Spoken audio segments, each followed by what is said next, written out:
சபையை வைத்திருக்கிறார். எபேசியர் 4:12 வாசிக்கும் போது இந்த பக்தியோட தேவன் பக்தியுள்ள மக்களை தெரிந்து கொண்டார். அந்த பக்தியோட ஜனங்களோடு அப்படி மக்கள் விட்டுறக்கூடாது, அந்த பக்தியோட மக்கள் அப்படி இருந்து விடக்கூடாது. அதுக்கப்புறம் அந்த பக்தி என்ன செய்ய வேண்டும், ஒரு விருத்தி செய்ய வேண்டும். சபையை ஸ்தாபித்தார். சபையிலே அங்கே பக்தி அடைந்த மக்களை அழைத்து கொண்டு வந்தார். ஹalleluya. தேவனுக்கு ஸ்தோத்திரம் உண்டாக. பாருங்க, கர்த்தர் உங்களுக்கு தெரிஞ்செடுத்துட்டாருன்னா நீங்க பக்தியுள்ள மக்கள் என்ன செய்யுங்க, தெரிஞ்செடுத்துக்க வேண்டும். முதல்ல நீங்க அறிஞ்சிக்கோங்க. முதல்ல என்ன நீங்க கர்த்தர் உங்களை பக்தியுள்ள ஜன மாற்றப்படி என்ன தெரிஞ்செடுத்துருக்காரு. அப்புறம் ஏன் சபைக்கு அழைத்து வந்தா நீங்க பக்தியே விருத்தி அடைய முடியாது. ஹalleluya.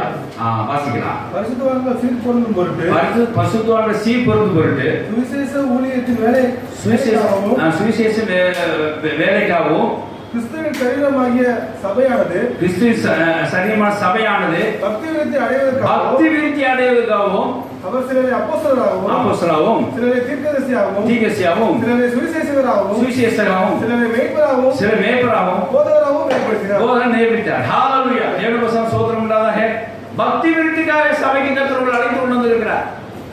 பக்தியோடு மட்டும் நீங்க அப்படி இருக்க கூடாது. தேவனை தெரிந்து கொண்டா நான் பக்தியுள்ள ஜனங்கள் சொல்லி வீட்டிலே என்ன செஞ்சிட கூடாது, ஆராதனை செஞ்சுவேன், வீட்டிலே ஜெபம் பண்ண, நான் பக்தியுள்ள இருக்கேன், காணிக்கையெல்லாம் கொடுக்குறேன் அப்படி இருக்க கூடாது. சபைக்கு வர வேண்டும். ஏன்னா சபையெல்லாம் பக்தி விருத்தி அடையக்கூடிய ஒரு காரியம் இங்கே இருக்கிறது. அதுக்கு ஆட்கள் நியமிக்கப்பட்டிருக்காங்க. அவர்கள் உங்களை போதனம் செய்வார்கள். கர்த்தருக்கு ஸ்தோத்திரம் உண்டாதாக.